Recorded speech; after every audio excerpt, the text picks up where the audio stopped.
Hello সবাইকে, সুজি blogs এর সবাইকে স্বাগত। আজকে চলে এসেছি নতুন একটা ভিডিও নিয়ে। তার আগে বলে দিই ভিডিওটা ভালো লাগলে অবশ্যই একটা লাইক করে বন্ধু-বান্ধবের সাথে শেয়ার করো। চ্যানেলে নতুন হলে চ্যানেলটাকে কিন্তু অবশ্যই সাবস্ক্রাইব করে তারপরে ভিডিওটা দেখার অনুরোধ রইলো। আজকে বানাবো ধনিয়া চিকেন যেটা নাকি বানানো যায় খুব সহজে বাড়িতেই। তার জন্য নিয়ে নিয়েছি ছোট, ছোট চিকেনের টুকরো, নুন, গোলমরিচ, পাতিলেবুর রস আর মিক্সিতে নিচ্ছি রসুন, আদা, কাঁচা লঙ্কা, কাজু বাদাম আর মোস্ট ইম্পোর্টেন্ট ধনেপাতা। যেটা ছাড়া রান্নাটা হবেই না। ২ টুকরো পিঁয়াজ সবকিছু দিয়ে একটা ভালো ফাইন পেস্ট তৈরি করে দিতে হবে। একটু তোমরা জলও এড করতে পারো। আমি সামান্য জল এড করেছিলাম। এবার চিকেনের সঙ্গে ভালোভাবে মাখিয়ে 1 আওয়ারের জন্য কিন্তু ফ্রিজে রেখে দিতে হবে।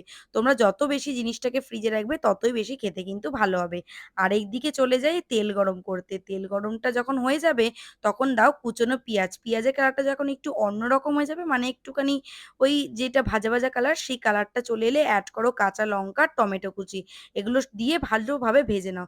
যখন খুব ভাজার দরকার নেই, যখন দেখবে টমেটোটা একটু সেদ্ধ হয়ে গেছে তখন তার মধ্যে এড করো ওই যে ফ্রিজে আমরা চিকেনগুলো রেখেছিলাম মাখিয়ে পেস্টটার সাথে সেই চিকেনটাকে এড করো। আর চিকেনটা তো সেদ্ধ হতে হবে তার জন্যই সঙ্গে, সঙ্গেই কিন্তু তোমরা ঢাকনা দিয়ে ঢেকে দিতে পারো। ঢাকনা দিতে হবে প্রায় ২০ থেকে ২৫ মিনিটের জন্য। ঢাকনা তুলে যখন দেখবে চিকেনগুলো খুব ভালোভাবে সিদ্ধ হয়ে গেছে তখনই তার মধ্যে কিন্তু আমরা এড করে দেব ১/২ কাপ দুধ আর যে পেস্টটা তৈরি করেছিলাম মিক্সার গ্রাইন্ডারে এই বাটি ধোয়া জল কিন্তু এড করে দেবো। সামান্য চিনি এড করতে পারো যাতে স্বাদটা একটুখানি ব্যালেন্স হবে। কিছুক্ষণ ফুটিয়ে নিলেই কিন্তু রেডি। আর নামানোর আগে কিন্তু অবশ্যই মনে রাখতে হবে একটা কাঁচা লঙ্কা, সামান্য গরম মসলা দিয়ে নামিয়ে নিতে হবে। ব্যাস তাহলেই আমাদের সহজ উপায়ে তৈরি হয়ে গেল ধনিয়া চিকেন। কেমন লাগলো আজকের রেসিপিটা সেটা কিন্তু আমাকে অবশ্যই জানিও। আর ভালো লেগে থাকলে যেগুলো বললাম সেগুলো কিন্তু করতেই হবে। আর তোমরা নেক্সট কি ভিডিও দেখতে চাও সেটা আমাকে জানিও তো।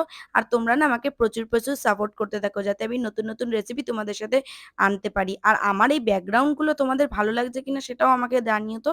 তোমাদের জন্য অনেক খেটে-খুঁটে ভিডিও বানাচ্ছি। তোমরা প্লিজ আমার চ্যানেলটাকে বড় করে তোলো। দেখো তো কত সুন্দর করে ভিডিওটা বানাচ্ছি। আর তোমরা আমাকে জানিও যে আমার এই জিনিসগুলো তোমরা কে, কে বাড়িতে বানাচ্ছ। আর আমি তো বাড়িতে বেশ এনজয় করেই খাচ্ছি। আর এটা যদি একটু রুটির সাথে খাওয়া যায় বেশ ভালোই। আজকের মতো bye. Thanks for watching guys. By.